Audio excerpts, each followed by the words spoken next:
So makakasama po natin ngayon ang Bubat family, isa sa mga approved clients po natin for student visa with dependents po. Congratulations po! Paano niyo po ba nalaman ang visa center, ma'am, sir? Actually, sa ano lang po, sa Facebook. Nag-check lang po kasi since na ako na mag-check ng pathway. So, naghanap ako ng paraan. Then, nakita ko yung visa center through Facebook. Saan naman po yung naging process nyo in regards sa sa visa application nyo with Sir Ralph?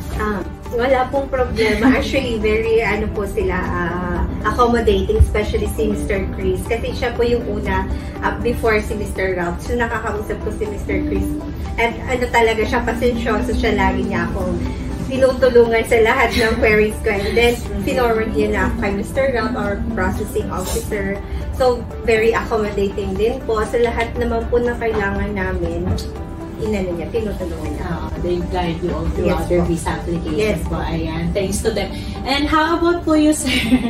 Ano po ba yun? Kumusta yung process po? Yung experience niyo po with Sir Ralph and Sir Chris? Same na sa sinabi ng asawa ko, at first kasi tayo mga Pilipino, minsan hesitant tayo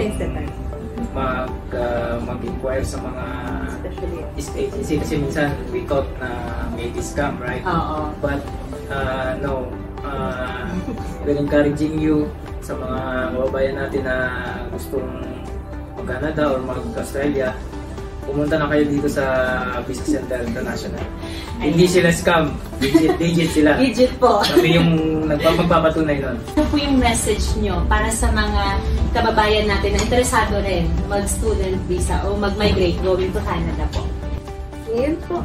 Sabi nga din ng asawa ko, pwede kayong matulungan ng Visa Center. It's up to you which pathway kung ano yung gugustuhin nyo at swak para sa inyo.